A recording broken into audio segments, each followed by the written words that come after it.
본 방송에서 제공하는 투자 정보는 투자 판단에 대한 조언입니다. 방송에서 제공하는 주식의 가치, 가격 상승 및 가격 하락에 대해서는 방송사에서 보장하지 않습니다. 네, 오늘 주요 헤드라인 소식입니다. 김동연 부총리가 내년도 SOC 예산을 대폭 늘리겠다고 밝혔습니다. 먼저 토목과 건설 등 전통적 SOC 예산을 지난해보다 소폭 늘리고 생활혁신형 SOC 예산은 대폭 증액하는 등 일자리 창출과 지역 경기 활성화를 위한 내년 SOC 총 예산 규모는 30조 원을 넘어설 전망입니다. 금융감독원이 유진투자증권에 대해 10일부터 17일까지 5영업일간 현장 검사를 실시하기로 했습니다. 금감원은 투자자가 실제로 보유하지 않는 해외 주식을 매도한 것과 관련해 사실관계 및 책임 소재를 명확히 확인하기 위해 한국예탁결제원에 대해서도 현장 검사를 실시하겠다고 밝혔습니다. GS칼텍스의 올해 2분기 영업이익이 5,846억 원으로 집계됐습니다. 이는 지난해 같은 기간보다 178.4% 급증한 것으로 특히 정유사업 부분의 실적 상승이 두드러진 가운데 GS칼텍스는 유가 상승에 따른 재고 관련 이익 증가가 영업이익 상승에 영향을 미친 것으로 분석했습니다.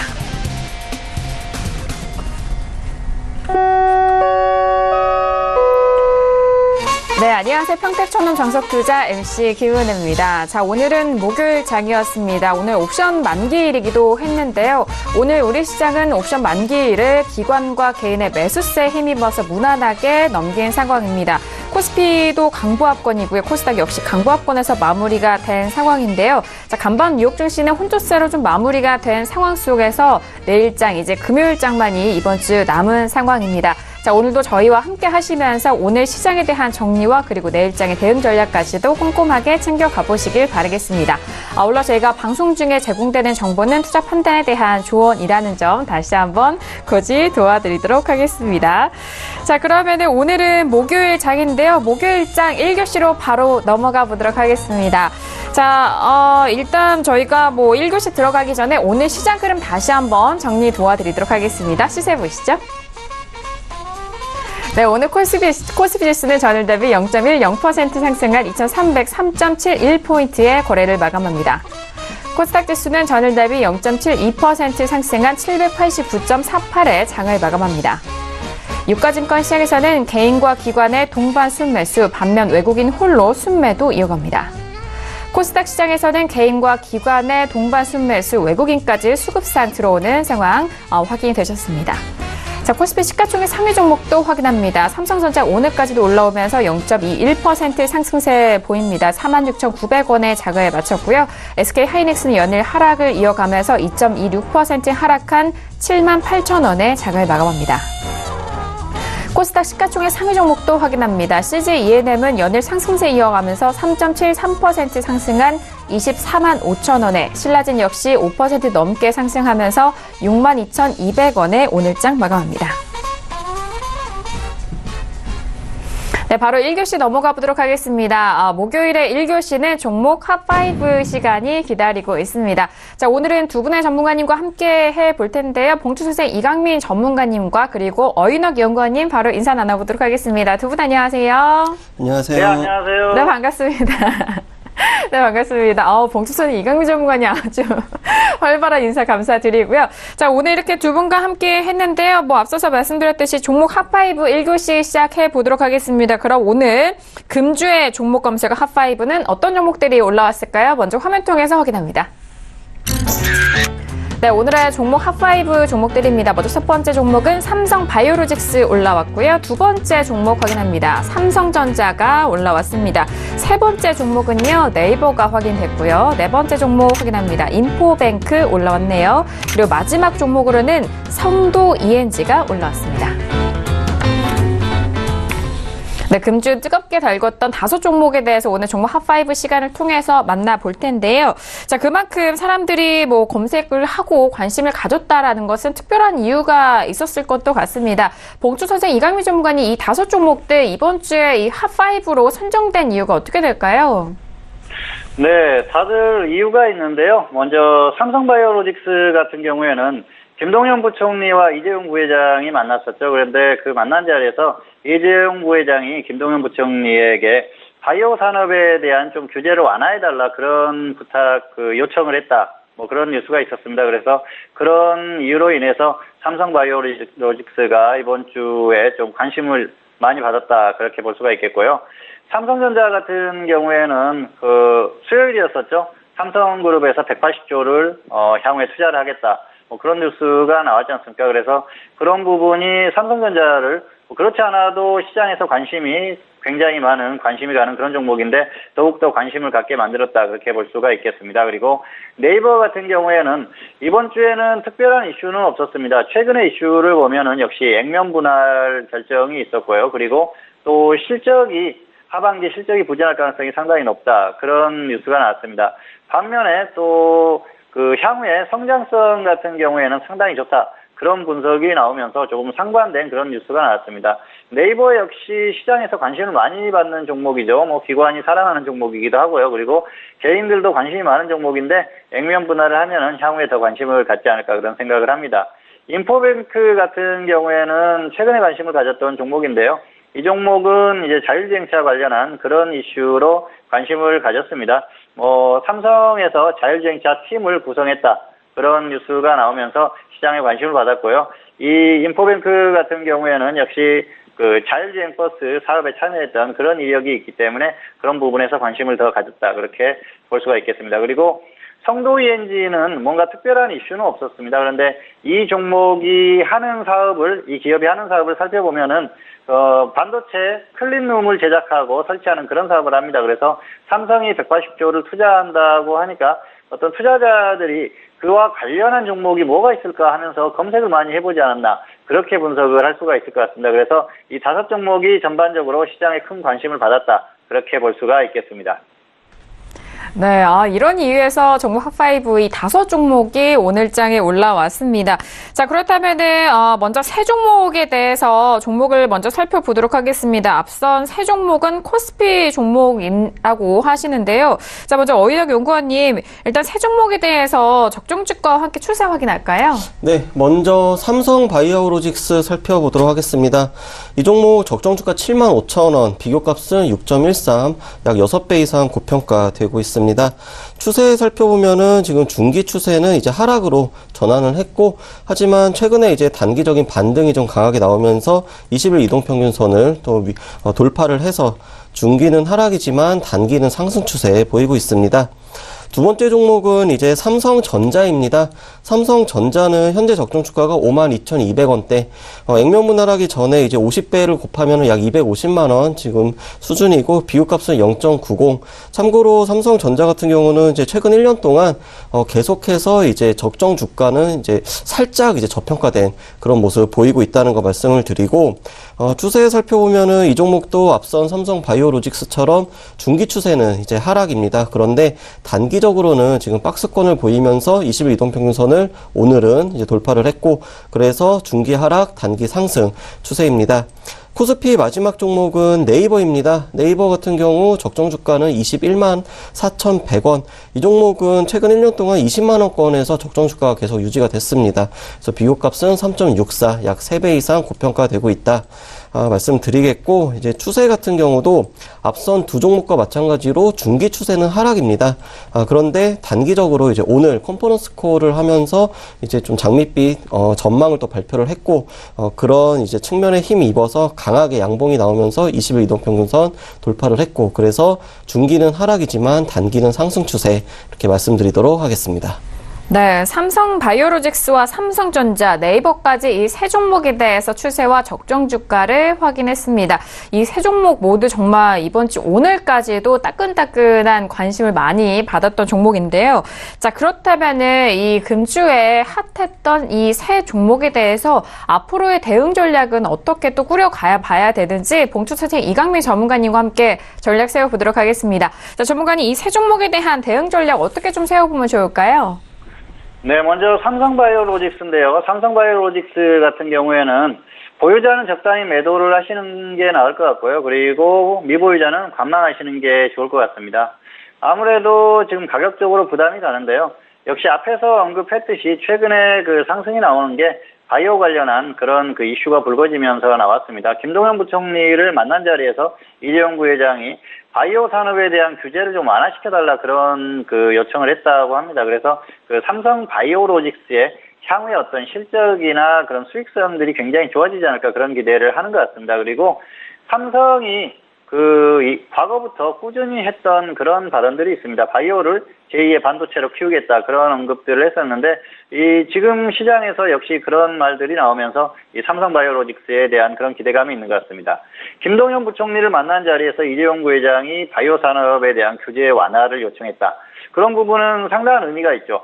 왜냐하면은 삼성바이오로직스가 증선위에 그 감리를 받고 있는 그런 상황 아니겠습니까? 그런데 최근에 흐름이 약간 바뀌었어요. 그전에는 금감원이 굉장히 그 완강한 그런 태도였는데 최근에는 조금 부드러워지는 그런 느낌이 있었다는 거죠. 그래서 그런 부분이 조금 바뀌면서 상황이 바뀌지 않을까. 그리고 김동연 부총리와 이재용 부회장의 만남으로 인해서 그런 것이 바뀌지 않을까. 그런 생각을 하는데요. 금감원이나 증선위의 입장은 단호합니다. FM대로 하겠다는 거죠. 그래서 잘못된 부분이 있으면은 그대로 적용을 하겠다. 뭐 그렇게 나오고 있기 때문에 그런 부분에서 큰 변화는 없다. 그렇게 볼 수가 있겠고요. 그리고 현 정부의 어떤 그 성향을 봤을 때는 역시 FM대로 가지 않을까 그렇게 생각을 합니다. 삼성에서 어떤 그 바이오에 투자하는 부분은 투자하는 부분이고요. 그리고 또 정부에서 어떤 그 잘못된 부분이 있다면은 그 판단하는 거에 대해서는 뭐 FM대로 할 가능성이 상당히 높다. 그렇게 보고 있습니다. 그렇기 때문에 그런 부분에 뭔가 큰 기대를 하는 건 조금 좋지 않다. 뭐 그렇게 볼 수가 있겠죠. 그리고 사실 삼성 바이오로직스에 대한 어떤 그 확실한 결론이 아직까지 나지 않은 상태 아니겠습니까? 그렇기 때문에 지금도 아직도 불안한 구석이 있다는 거죠. 불안한 면이 있는 이런 종목 같은 경우에는 역시 100% 확신할 수 없다고 보면은 약간 보수적인 관점에서 보는 게 좋을 것 같습니다. 그런데 만약에 주가가 정말 저점에 있다고 하면은 그럼에도 불구하고 비중 조절만 하면서 어느 정도 모험을 해볼 수도 있겠죠. 이 종목이 좋은 결과가 나왔을 때 강하게 반등을 하면은 큰 수익을 발생할 수 있으니까 충분히 그런 모험을 해볼 수가 있겠지만은 지금 삼성바이오로직스 같은 경우에는 주가가 너무 높습니다. 그래서 상당한 좀 부담이 있다고 보이는데요. 차트를 보면서 조금 더 설명을 드리겠습니다. 네, 삼성바이오로직스의 차트를 보고 계시는데요. 사실 이 종목은 뭐 상장할 때부터 고평가 논란이 있었는데 엄청나게 상승을 했죠.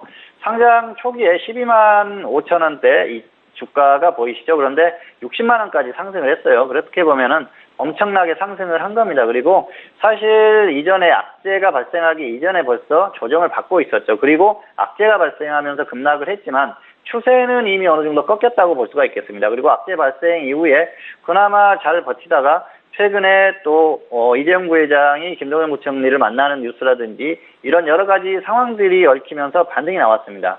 단기 반등도 작지 않습니다. 35만 원, 36만 원 근처에서 46만 원까지 반등했으니까 단기 반등으로는 상당히 강하다 그렇게 볼 수가 있겠죠. 그래서 추세적인 흐름 자체가 바뀌기 어려운 상황이다 그렇게 볼 수가 있겠는데요. 흐름 자체는 일단 추세는 한번 꺾였다 그렇게 볼 수가 있겠습니다. 강한 상승세는 어느 정도 한번 나왔기 때문에 이런 흐름이 다시 나오기는 어렵다고 보고요. 그리고 정석적인 투자를 한다고 하면은 역시 뭔가 위험이 있는 종목이라면은 조금 피하는 게 좋지 않나 그렇게 생각을 합니다. 그런 부분이 있기 때문에 일단 보유자는 지금 반등이 나왔을 때 최대한 고점에서 매도를 하는 게 필요하고요. 그리고 미보유자는 관망을 하는 게 좋을 것 같습니다. 네, 두 번째 종목은 삼성전자입니다. 삼성전자 같은 경우에는 최근에 그 삼성에서 수요일에 180조 투자를 한다는 그런 뉴스가 나왔었죠. 이런 뉴스가 나왔는데요. 역시 보유자 같은 경우에는 적당히 매도를 하시는 게 좋을 것 같고요. 미보유자는 관망하시는 게 좋을 것 같습니다. 삼성전자를 보면은 역시 이 종목 역시 특별히 상승할 만한 그런 이유는 없습니다. 삼성에서 지금 투자를 한다는 뉴스가 나오면서 삼성그룹주들이 전반적으로 움직임이 나오는 것 같은데요. 사실상 그렇지는 않습니다.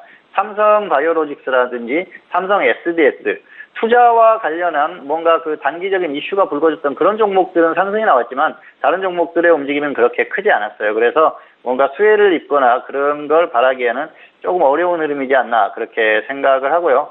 사실 삼성그룹 내에서 이런 이슈가 불거졌을 때 다른 종목들이 움직임이 나온다는 건 삼성전자한테는 뭐 그렇게 썩 좋은 흐름은 아닙니다. 왜냐하면은 유동성이라든지 이런 부분들이 다른 쪽으로 몰리기 때문에 좋지 않다 그렇게 볼 수가 있겠고요. 삼성전자는 역시 가격 메리트가 발생하려면은 확실히 더 하락해야 됩니다. 그런데 현재 하락 정도로는 충분하지 않다 그렇게 볼 수가 있겠고요. 그렇기 때문에 가격 메리트도 없는 상태고요. 그리고 뭔가 이 주가를 다시 한번 또 강하게 상승시킬 만한 그런 그 이슈가 나오기는 조금 어렵지 않나 그렇게 생각을 합니다. 그리고 추세적인 흐름에서 이미 어느 정도 꺾였다 그렇게 보고 있습니다. 차트를 보면서 역시 부연 설명을 드리도록 하겠습니다. 네, 삼성전자의 차트인데요. 삼성전자는 보면 이전에 이미 흐름이 나왔어요. 지금 2016년부터 2017년 말까지 엄청난 상승세를 보였죠. 그래서 여기에서 흐름이 한번 그 장기가 나왔기 때문에 이제 이런 추세가 다시 나오기는 힘들다 그렇게 보고 있습니다. 그리고 사실 이 주가가 상승하는 동안에 개인들이 계속해서 매수를 했습니다. 그래서 개인이 매수하면서 주가를 상승시켰다. 상당히 이상한 그런 흐름이죠. 그리고 외국인들이 계속해서 매도하는 흐름이 나왔고요. 중요한 건 최근에 그 수급의 흐름이 상당히 좋지 않다는 거죠. 수급의 흐름을 한번 보여드릴게요. 지금 보시면은 아직까지도 개인들이 매수를 하고 있고요. 그리고 외국인이나 기관은 중간에 조금씩 매수를 하지만은 추세적인 매수세는 아닙니다. 그렇기 때문에 이런 수급 흐름을 봤을 때는 주가가 강하게 상승하기는 어렵다 그렇게 볼 수가 있겠죠. 그리고 역시 흐름 자체가 최근에 지수가 조금 버티는 흐름이 나오기 때문에 이 정도 버티는 흐름이 나오고 있는데요. 역시 추세적으로는 지수가 꺾였을 때는 같이 꺾이고 더 하락할 가능성이 상당히 높습니다. 그리고 가격 메리트가 지금은 없는 상태이기 때문에 외국인이나 기관의 매수가 들어와 주려면 확실한 가격 메리트가 발생해야 되는데 아직까지는 조금 거기까지는 멀다 그렇게 볼 수가 있겠습니다. 그래서 추가적인 하락 가능성이 상당히 높기 때문에 일단은 관망하시는 게 좋을 것 같고요. 보유자 같은 경우에는 적당히 매도하고 관망을 하시는 게 좋을 것 같습니다. 세 번째 종목은 네이버입니다. 네이버는 최근에 뭐 특별한 이슈는 없었습니다. 액면 분할 이슈가 있었고요. 그리고 최근 뉴스가 역시 하반기에 실적이 좀 부진할 가능성이 상당히 높다. 그런 뉴스가 나왔었죠. 그러므로 인해서 주가의 흐름이 제한적이다. 뭐 그렇게 뉴스가 나왔는데요. 반면에 향후의 성장성 같은 경우에는 충분히 괜찮다. 그런 이슈가 불거지면서 조금 상반된 이슈가 나왔습니다. 어쨌든 네이버 같은 경우에는 업종 내에 1위 기업 아닙니까? 그래서 성장성이나 이런 부분 안정성에서는 큰 문제가 없습니다. 그런데 단기 흐름 자체는 조금 과도하게 상승이 나온 면이 있기 때문에 보유자 같은 경우에는 일단 그 반등하는 이 흐름을 이용해서 매도를 하시는 게 좋을 것 같고요. 미보유자는 관망을 하시는 게 나을 것 같습니다. 아무래도 단기 흐름 자체가 어느 정도 나왔다고 봐야 되는데요. 차트를 보면서 설명을 드리겠습니다. 네, 네이버의 차트를 보면은요. 역시 추세적으로는 끝났다고 봅니다. 고점 기록 이후에 완전히 조정을 확실하게 하락했습니다. 그래서 하락 추세로 전환이 됐죠. 추세가 완전히 꺾인 상태에서 최근에 반등이 나왔던 건 역시 지수가 어느 정도 조금 버티는 흐름이 나왔었기 때문에 이 반등이 나왔다 그렇게 볼 수가 있겠고요. 낙폭이 과해서 나오는 그런 반등 정도로 볼 수가 있겠습니다. 그리고 수급의 흐름을 한번 보여드리도록 하겠습니다. 네이버의 수급을 보면은 역시 반등이 나왔던 게 기관이 매수를 해주면서 반등이 나왔는데요. 최근에는 다시 또 기관이 매도를 하고 있습니다. 이런 흐름을 봤을 때는 역시 추세적으로 다시 꺾일 가능성이 높다 그렇게 보고 있습니다. 기관이 매도를 하면서 흐름 자체가 다시 고점에서 다시 꺾이는 이런 흐름이 나왔죠. 그래서 지금 수급의 흐름이나 주가의 흐름 자체가 기관의 수급을 따라가는 흐름이기 때문에 기관이 특별히 강하게 매수할 만한 그런 이유는 없다고 보거든요. 그래서 그런 부분을 감안했을 때는 추세적으로는 역시 더 빠질 가능성이 높고요. 지수의 흐름을 봤을 때도 역시 추세적인 상승보다는 하락 가능성이 높다 그렇게 보고 있습니다. 그래서 역시 보유자는 적당히 매도를 하시고요. 미보유자는 관망하는 게 역시 최선의 선택이 아닐까 그렇게 생각하고 있습니다. 네, 먼저 세 종목에 대해서 대응 전략 꼼꼼하게 정리를 해드렸습니다. 삼성 바이오로직스와 그리고 삼성전자 그리고 네이버에 대한 부분까지도 저희가 구체적인 대응 전략 짚어드렸으니까요. 참고해 보시길 바라겠습니다. 자, 그렇다면 이제 네 번째 종목인 인포뱅크와 성도 ENG에 대해서 구체적인 분석 들어보도록 하겠습니다. 먼저 어인학 연구원님 일단 두 종목에 대해서 추세와 적정 주가 확인할까요? 네, 코스닥 두 종목 이제 인포뱅크하고 성도 ENG 먼저 인포뱅크 같은 경우 적정 주가는 14,800원, 비교값은 0.68, 한 3분의 1 정도 이제 저평가되어 있다 보시면 될 것 같고, 이 종목 같은 경우 지금 이제 최근에 이제 단기 급등을 좀 했습니다. 그래서 중기 추세는 이제 앞선 종목들과 마찬가지로 이제 중기는 하락 추세. 그런데 단기적으로는 지금 20일 이동평균선 위에 굉장히 이제 갭이 큰 그런 이제 상승 추세 보이고 있고, 두 번째 종목인 이제 성도 ENG, 이제 오늘 그 검색 상위 5개 중에서 5번째 종목인데, 이 종목도 적정 주가는 26,900원, 비교가 0.23, 약 4분의 1 정도 저평가되어 있습니다. 성도 ENG 같은 경우도 역시나 이제 중기 추세는 하락, 그리고 이제 단기 추세도 20일 이동평균선보다 살짝 아래 위치에 있기 때문에 중기와 단기 모두 하락 추세 말씀드리도록 하겠습니다. 네, 알겠습니다. 자, 두 종목에 대해서 일단 추세와 적정 주가 확인을 해드렸습니다. 인포뱅크와 성도 ENG에 대해서는 코스닥 종목입니다. 앞서서 삼성전자와 삼성바이오로직스, 네이버에 대해서는 코스피 종목으로 저희가 또 꾸려봤고요. 지금 두 종목은 코스닥 종목인데요. 자, 그렇다면 봉투 선생님, 이강민 전문가님 두 종목에 대해서의 대응 전략 어떻게 세워보면 좋을까요? 네, 인포뱅크 같은 경우에는 흐름이 굉장히 좋죠. 그 단기에 이슈가 나오고 있는 것 같습니다. 그래서 인포뱅크는 보유자는 최대한 고점 매도를 하십시오. 일단 추가적으로 상승이 나오면 조금 더 끌고 가서 매도를 해보시고요. 미보유자 같은 경우에는 조정 시에 접근을 하시는 게 좋을 것 같습니다. 보유자 같은 경우에는 수요일에 상한가를 갔었는데요. 그 상한가, 종가 가격 이하로 내려오면 일단 정리를 했다가 저 아래에서 다시 한번 접근을 하시는 게 필요할 것 같고요. 미보유자 같은 경우에는 역시 확실하게 조정을 받았을 때 접근을 하시는 게 좋을 것 같습니다.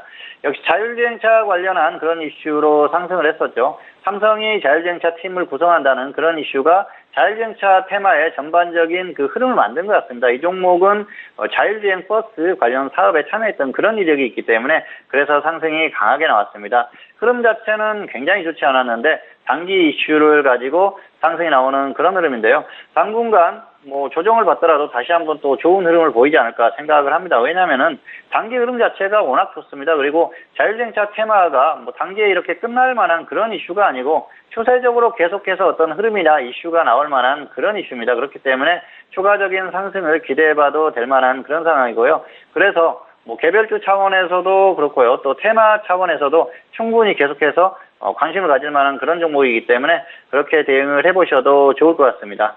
어쨌든 이 종목 같은 경우에는 역시 보유자 같은 경우에는 최대한 고점 매도하시고요. 미보유자는 조정을 받았을 때 적당히 접근을 한번 해보시면 충분하다, 그렇게 볼 수가 있겠습니다. 성도 ENG 같은 경우에는 역시 이 종목도 이슈로 움직였죠. 삼성이 180조를 투자한다, 그런 이슈가 나왔는데요. 이 종목은 특별한 이슈가 나오지는 않았습니다. 그런데 흐름을 보면은 시장에서 이제 투자자들이 관심을 가졌던 게 반도체 클린룸을 제작하고 또 설치하는 그런 사업을 하고 있습니다. 그래서 삼성이 투자를 한다고 하면은 연 60조 그리고 3년간 180조인데요. 반도체 관련한 쪽에 상당한 투자가 이루어지지 않을까, 그렇게 생각을 하고 있는 것 같습니다. 그래서 이 반도체 관련한 종목들을 쭉 이렇게 찾아봤을 때 성도 ENG도 그 중에서 하나로 관심을 받았던 게 아닌가 생각을 합니다.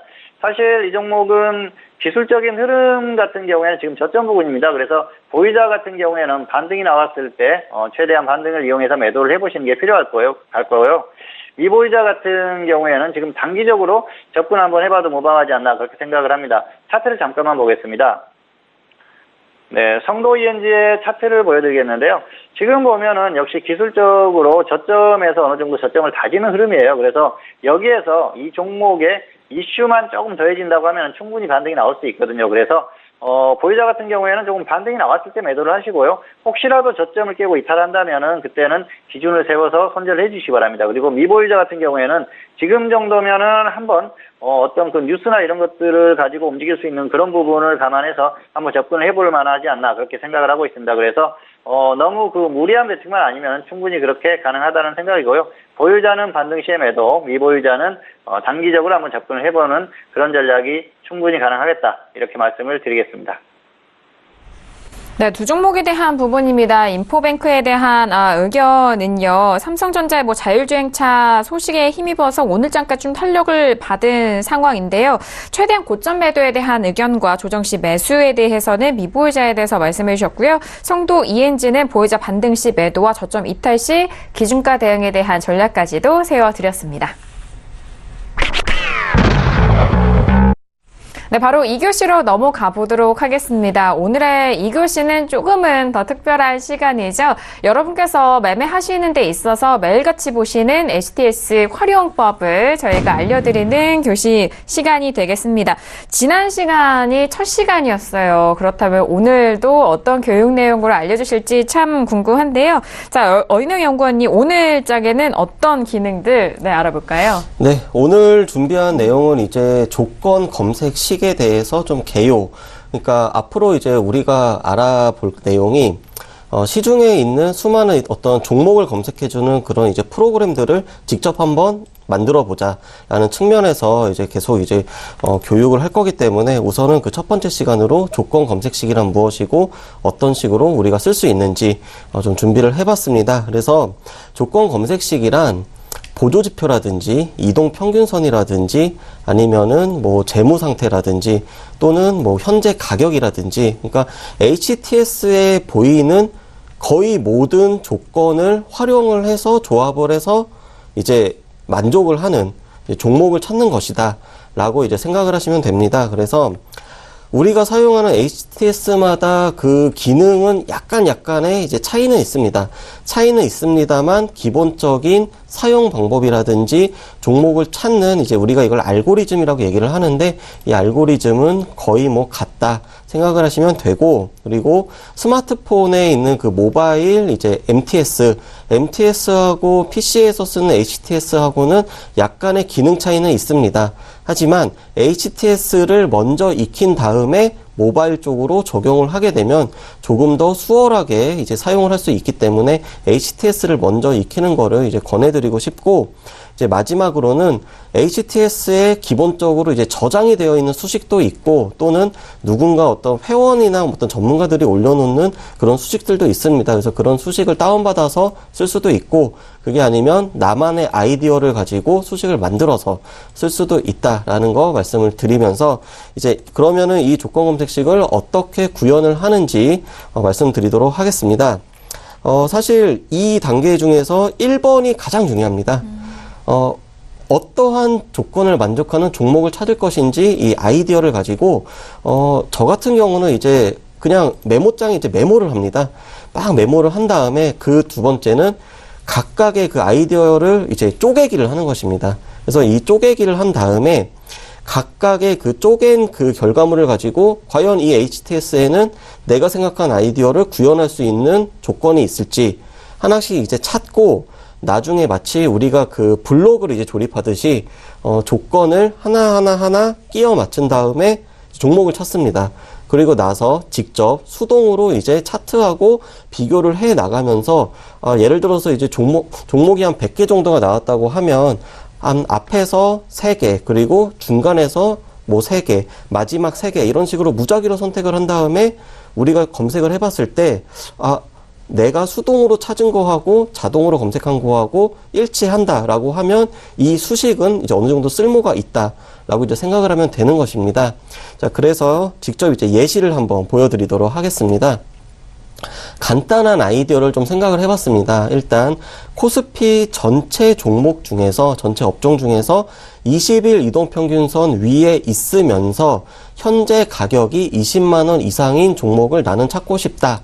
라는 이제 아이디어를 생각을 하면 이걸 이제 쪼개기를 하는 것입니다. 우선 첫 번째는 코스피하고 코스닥 시장 중에서 코스피라는 시장을 HTS가 지원을 해야 되고 그리고 업종 중에서 전체 업종 그러니까 전기전자나 화학이나 철강금속이 아니라 종합업종 코스피 종합 그리고 20일 이동평균선 그러니까 이동평균선도 종류가 많은데 그 중에서 21 분봉도 아니고 시봉도 아니고 주봉도 아니고 일봉 그걸 또 지원을 하는지 그리고 마지막으로는 현재 가격이 20만 원 이상인 종목을 찾을 수 있는지 그래서 이런 식으로 쪼개기를 한 다음에 HTS에서 쭉 봤더니 지금 이제 보여드리고 있는 화면에서 직접 한번 샘플을 보여드리면 우선 대상에서 거래소 그리고 업종은 종합 그러면은 이제 코스피 종합이라는 조건을 만족을 했습니다. 그래서 조건을 추가를 하고 그 다음에는 이제 이동평균선인데 이동평균선 같은 경우는 이제 상태 분석이라는 매매 신호라는 것에서 이동평균선이라고 하는 조건이 있습니다. 그래서 현재 가격이 20일 이동평균선 위에 있는지 그래서 제가 이제 이거에 대해서는 이제 점점 시간이 갈수록 조금 더 자세히 설명을 드리겠고 지금 이제 간단하게 이제 보여드리는 것입니다. 자, 그리고 마지막으로 현재 가격이 20만 원 이상인 것. 그러면은 현재 가격이라는 이 옵션에서 20만 원, 100원이 아니라 1, 10, 100, 1000만, 10만, 20만 원 이상인 종목 이렇게 해가지고 자, 첫 번째 조건을 만족하는 것을 한번 검색을 해봤더니 1289개가 나왔습니다. 그리고 이제 엔드가 그리고니까 그리고 두 번째 종목까지 또 했더니 783개 줄어들었죠. 그리고 마지막까지 했더니 28개. 이런 식으로 이제 조합을 해가지고 아이디어를 구현을 할 수가 있다라는 게 이제 조건 검색식이다. 그래서 오늘은 여기까지 조건 검색식이란 무엇이고 어떤 식으로 우리가 이거를 만들 수 있는지 간단히 설명을 드렸습니다. 네, 알겠습니다. 조건 검색식이라고 한다면은 많이들 또 사용하시는 엑셀 프로그램을 생각을 하실 수가 있는데 엑셀에서 뿐만이 아니라 우리가 또 사용하는 이 매매 프로그램이 HTS 안에서도 활용이 가능합니다. 다양한 생각으로 이렇게 조건 검색식을 한다면은 그에 맞는 종목들도 간추려질 것 같네요. 많이 활용해 보시길 바라겠습니다. 자, 이렇게 2교시 HTS의 활용 방법까지 알아봤고요. 이어서 선생님 질문 있을 시간으로 이어가 보도록 하겠습니다. 자, 오늘도 많은 질문들을 주셨는데요. 오늘 첫 번째 질문부터 만나보도록 하겠습니다. 자, 오늘 첫 번째 질문은요. 끝자리 1158님의 질문 먼저 확인해 볼게요. 종목이 한국화장품을 매수가 14,150원에 비중 10% 질문 주셨습니다. 자, 어제 업종회의의 시간을 통해서 화학업종 배워봤는데 그 안에 또 화장품 업종도 함께 풀어드렸는데요. 자, 먼저 한국화장품 추세와 적정 주가 확인해 볼게요. 네, 한국화장품 적정 주가는 4,800원, 비교값은 2.88, 약 3배 가까이 현재 지금 고평가된 것으로 나오고 있습니다. 이 종목 추세 살펴보면은 60일 이동평균선이 120일 이동평균선을 계속 이제 아래쪽에서 흘러내리는 그러면서 중기 하락 추세 보이고 있고 단기적으로도 20일 이동평균선 밑에서 계속 이제 유지가 됐습니다. 그러다가 최근 들어서 이제 강한 양봉이 나왔고 그래서 현재는 중기는 하락이지만 단기는 상승 추세 하지만 단기적으로도 20일 이동평균선에 거의 근접해 있는 상승 추세이다 말씀드리도록 하겠습니다. 네, 계속해서 상승 추세 살아있는 상황인 것 같습니다. 중기는 하락이지만 단기적으로는 상승 추세 살아있는 상황인데요. 자, 그렇다면 이강민 전문가님 이 종목에 대해서는 학점도 궁금합니다. 어떻게 부여해 주실까요? 네, 이분은 학점은 B를 드리겠습니다. 네, 그리고 전략을 말씀드리면은 수익 10%를 노려보시거나 아니면 하락하면은 13,000원에 한번 추가를 하십시오. 그래서 추가되면은 손절 10%, 수익 10% 이 정도만 노리시면 될 것 같습니다. 매수 자체를 잘 하셨어요. 단기에 흐름이 좋게 나왔을 때 기다리셨다가 매수를 하셨는데요. 차트를 보여드리겠습니다. 14,150원이죠. 그래서 여기에서 매수를 하셨는데요.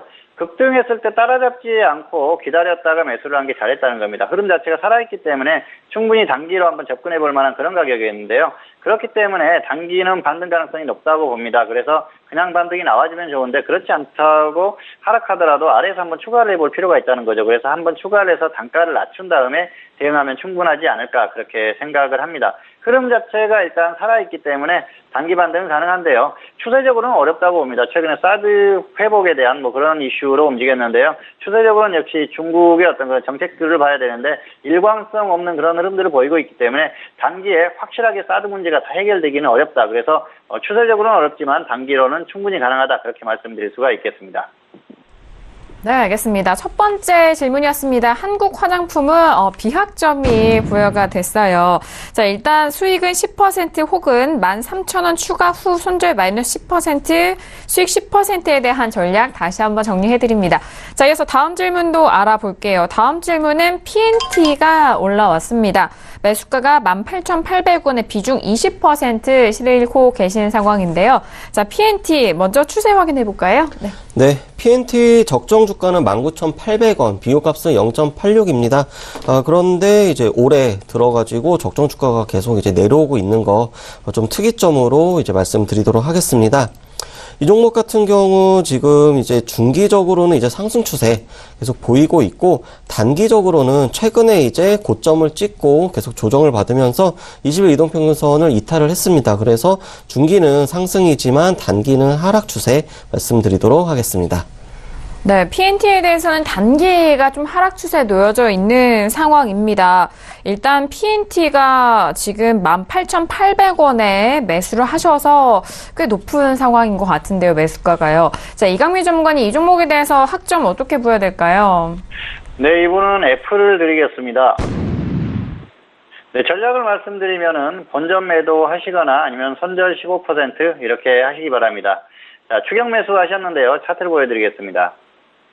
18,800원이죠. 그래서 여기에서 매수를 하셨어요. 지금 보면은 역시 추격 매수죠. 추격 매수하고 추가를 하겠다는 건 물타기밖에 안 됩니다. 그래서 추가는 반대하고요. 반등이 나오면 어차피 본전까지는 반등할 가능성이 있습니다. 그래서 본전에 매도를 하시기 바라고요. 마이너스 15%면 여기인데 여기까지 하락했을 때는 121선 이탈 가능성이 상당히 높습니다. 그래서 오히려 매도를 하고 아래에서 접근하시는 게 낫습니다. 전기차 테마이기 때문에 저점 매수만 하면 확률이 높아집니다. 그래서 무리하지 마시고 추가하지 마시고요. 그리고 본전 오면은 일단은 매도를 하십시오. 추격 매수 하셨기 때문에. 그리고 하락하면 15% 마이너스 15%의 매도 후에 아래에서 다시 한번 접근을 하시는 게 좋을 것 같습니다. 네, PNT는 아쉽게도 F 학점이 부여가 됐습니다. 일단 추가 매수는 현재 부근에선 좀 반대한다라는 의견과 상승 시에는 본전의 매도, 그리고 손절은 마이너스 15% 대응 전략 다시 한번 확인해 주시길 바라겠습니다. 다음 질문도 만나볼까요? 다음 질문은요, 덕산 네오룩스 주셨습니다. 매수가 19,000원에 비중 15% 질문 주셨습니다. 자, 덕산 네오룩스 먼저 추세 확인해 볼까요? 네, 덕산 네오룩스 적정 주가는 11,500원, 비교값은 1.38, 소폭 고평가 보이고 있습니다. 이 종목 추세는 지금 중기적으로 하락 추세 상당히 오랜 기간 지금 지속이 되고 있고, 단기적으로도 20일 이동평균선을 돌파를 했다가 최근 장대 음봉이 또 나오면서 지금은 또 이탈을 한 상황입니다. 그래서 중기와 단기 모두 하락 추세 보이고 있습니다.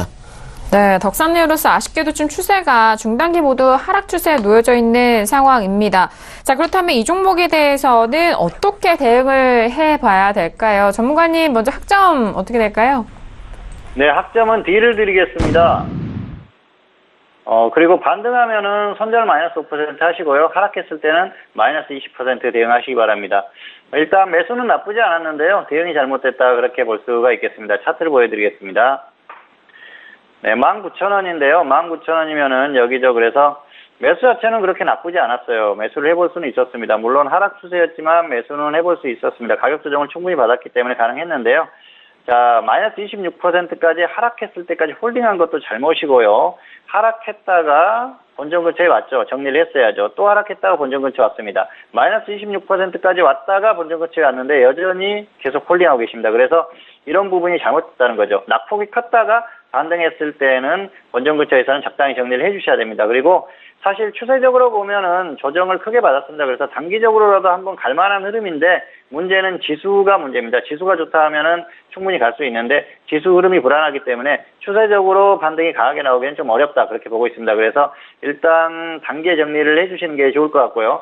본전에 매도를 하시거나 본전 근처에 왔던 마이너스 5%의 정리를 하시거나 아니면은 마이너스 20% 정리 후에 관망을 하시는 게 좋을 것 같습니다. 네, 덕산 네오룩스는요, 손절 마이너스 5% 혹은 마이너스 20% 먼저 오는 가격대에 대응해 보시길 바라겠습니다.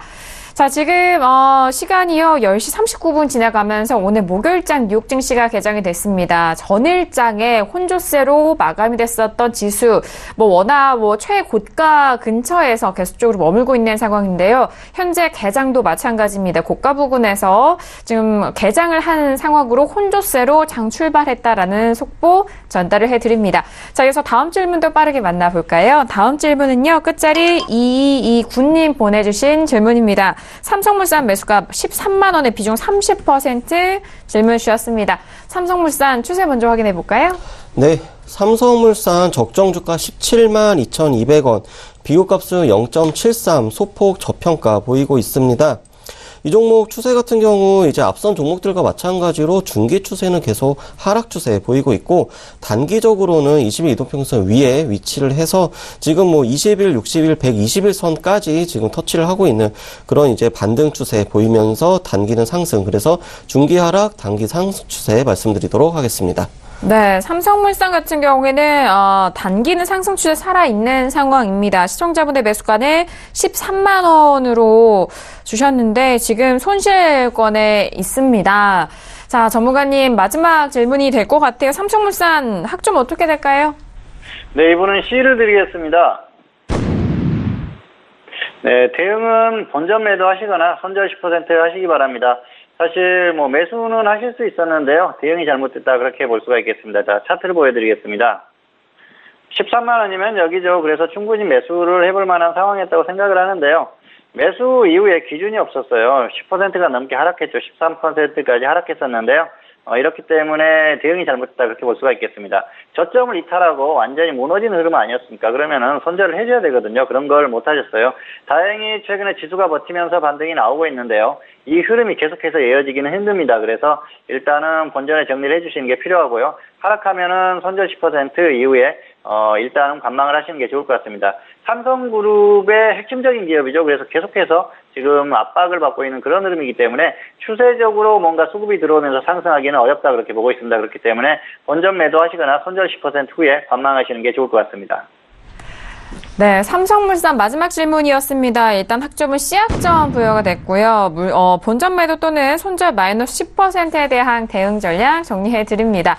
자, 오늘도 이렇게 선생님 질문 있을 시간을 통해서 다양한 종목에 대해서 상담을 도와드렸는데요. 말씀드린 내용에 대해서는 투자 판단에 대한 조언이고요. 해당 상품의 가치와 수익률을 보장하지 않는다는 점 다시 한번 유의해 주시길 바라겠습니다.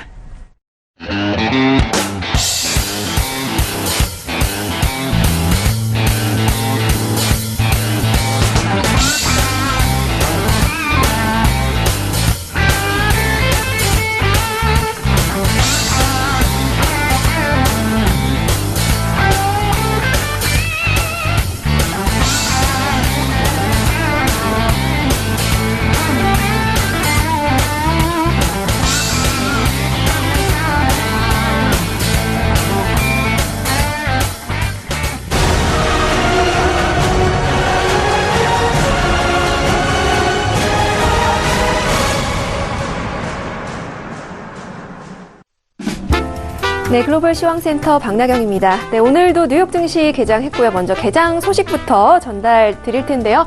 네, 지금 화면에서 보시면 CNBC 기사입니다. 네, stocks up a little changed as S&P 500 approaches record high라고 제목에서 보실 수 있는데요. 요즘 이제 미중 무역 분쟁에도 불구하고 미국 증시는 호황세를 나타내고 있습니다. 네, 그러면서 S&P 500 지수가 지금 거의 최고치에 근접을 하면서 지금 상승을 하고 있고요. 이 부분에 대해 탄력을 받아서 오늘 역시 개장 출발 상승으로 출발했다는 소식 먼저 전달드리겠습니다. 네, 어제장 기억하실지 모르겠는데요. 어제는 이 중국이 미국에 대한 보복 관세를 발표를 했습니다. 8월 23일 똑같은 날짜와 시간에 이 보복 관세를 발표하겠다라면서 이 품목 개수도 함께 발표를 했죠. 이 원유도 포함이 되어 있었습니다. 이 부분 때문에 이제 하락 출발했었고 이 나스닥 부분에서도 다우 부분에서도 디즈니사가 이제 share fall라는 부분도 기억을 하실지 모르겠는데요. 이제 이렇게 출발했는데 오늘은 역시나 이제 상승 출발했다는 소식 먼저 좀 전달드리겠습니다. 오늘의 개장 소식과 조금 이제 연결되는 이야기인데요. 이제 말씀드린 바와 같이 S&P 지수가 계속해서 고공행진을 하고 있습니다. 아마존, 알파벳, 마이크로소프트 같은 이런 대장주들이 강세를 나타내고 또 2분기에 강한 호실적 때문이다라고 분석이 되고 있는데요. 지금 연고점 부근까지 올라서 사상 최고치 경신에 대한 시장의 기대를 지금 받고 있습니다. 지난 1월 6일에 2872.87로 최고치를 기록했고요. 지금 이날 종가에서 0.5%만 더 상승을 하면 이제 사상 최고치를 다시 쓰게 됩니다. 네, 그리고 월가의 공포지수라고 불리는 VIX, 빅스죠. 변동성 지수도 11선 아래로 떨어지면서 1월 이후 가장 낮은 수준을 기록한 바 있습니다. 지금 이렇게 중국을 제외한 지역에서는 무역 전쟁의 위험이 경감된 점도 이 증시에 긍정적으로 작용했다라는 분석입니다. 나프타 관련해서는 협상 타결 전망이 아무래도 속속 지금 제기되고 있는 상황 등 분위기가 나쁘지 않기 때문에 이렇게 지수를 이제 끌어올리고 있다라는 소식 전달드리겠습니다. 네, 그리고 저희 시청자분들께서 어제도 이제 말씀을 드렸는데요. 중국과 또 홍콩 증시에 관심 가지고 계신 분들 많으리라 생각이 됩니다. 네, 중국 증시는요, 이 중국의 대미 보복관세 발표에도 반등에 성공해서 큰 폭으로 상승 마감했다는 소식입니다. 네, 선전종합지수도 전장 대비 38.94포인트, 즉 2.65% 상승한 1,505.64에 마감했고, 또 종가 기준으로 이날 처음으로 이제 1,500선을 돌파한 수치입니다. 네, 그리고 이제 상하이 종합지수도 전장 대비 50.31포인트, 즉 1.83% 오른 2,794.38의 거래를 마쳤습니다. 하지만 이런 관세 부과가 왜 영향이 없느냐? 예정된 이벤트였다라는 것이 이제 시장의 분석이고요. 지금 이런 무역 분쟁에도 불구하고 미국과 중국 내부에 지금 증시는 상승 중입니다. 그렇기 때문에 이 부분에 큰 영향을 주지 않았다라고 보고 있고요. 특히 중국 증시에는 지금 정보 그리고 IT 분야에 대한 정부 투자가 기대되면서 IT 업종이 증시 상승을 견인했습니다. 네, 홍콩 지수도 좀 상승 마감을 했는데요. 항생 지수는 전장 대비 248.16포인트, 즉 0.88% 상승한 28,607.30에 마감을 했습니다. 그러면서 지금 역시나 중국과 홍콩 모두 좋은 모습을 보이고 있다는 소식이고요. 네, 이어서 러시아 관련된 소식입니다. 미국이 이제 러시아에 대해서도 이 제재를 발표를 했습니다. 지금 루블화 가치가 그러면서 약 20개월 내 최저 수준으로 떨어졌고 증시도 지금 하락세를 나타내고 있고요. 또 채권 수익률도 껑충 뛰어오르는 등 러시아 금융시장 전반에 지금 파장이 확장되고 있습니다. 지금 새로운 위협이 될 수 있다는 우려가 지금 나오고 있는 상황인데요.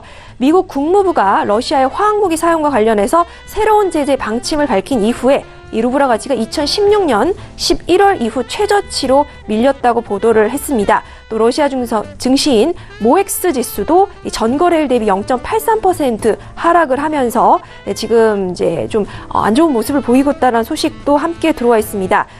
지금 러시아가 화학무기 사용을 중단하지 않을 경우 90일 추가 제재에 나설 수도 있다라는 경고를 한 상황입니다. 네, 그리고 이제 마지막 소식인데요. 얼마 전 바로 이제 방송 전에 발표가 됐었죠. 네, 미국의 7월 생산자 물가가 시장 예상을 하회했다는 소식입니다. 미국 노동부가 이 7월 PPI가 전월 대비 변화 없음을 기록을 했는데요. 아무래도 외신 쪽의 조사치는 0.2% 상승이었습니다. 그리고 7월 PPI는 전년 대비로는 3.3% 정도 상승을 했고요. 지금 이렇게 변동성이 큰 에너지, 트레이드 서비스를 제외한 생산자 물가는 전월 대비 0.3% 올랐다는 소식입니다. 네, 이상 글로벌 시황센터 박나경이었습니다. 네, 글로벌 시황센터 연결을 해서 현재 부근의 뉴욕 증시와 글로벌 이슈를 다시 한번 점검을 해드렸습니다. 자, 일단 미국 시장 견조하게 버티고 있는 상황이기도 하고요. 자, 어제장 하락했었던 중국 증시는 오늘장 다시 반등하면서 2% 가깝게 올라와준 부분도 있습니다. 자, 봉투천생 이강민 전문가님, 일단 내일장 금요일입니다. 내일장에 대한 전망 어떻게 보실까요?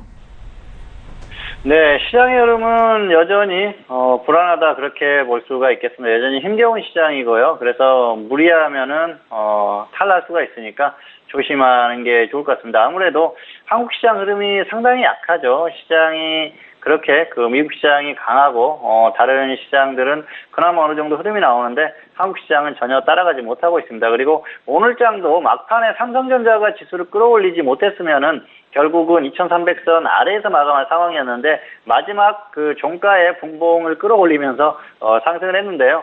역시 인위적인 흐름이었다 그렇게 볼 수가 있겠습니다. 전반적인 종목 흐름이 좋지 않기 때문에 지금은 여전히 보수적인 관점이 필요하지 않나 그렇게 생각하고 있습니다.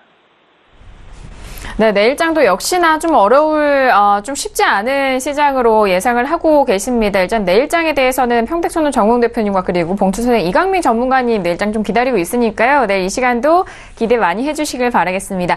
자, 오늘은 목요일로 두 분의 전문가님과 함께 평택소는 정석투자 함께 했습니다. 함께 해주신 두 분과는 여기서 인사 나누도록 하겠습니다. 두 분 오늘 말씀 감사합니다. 감사합니다. 네, 감사합니다. 네, 오늘도 다양한 투자 전략 내용 여러분들과 함께 했는데요. 저희가 말씀드린 내용에 대해서는 투자 판단에 대한 조언입니다. 해당 상품의 가치와 수익률을 보장하지 않는다는 점 다시 한번 유의해 주시길 바라겠습니다. 자, 오늘 저희가 준비한 소식과 내용은 여기까지고요. 저희는 내일 이 시간 정원 대표님과 봉투선생 이강민 전문가님과 함께 돌아오도록 하겠습니다. 감사합니다.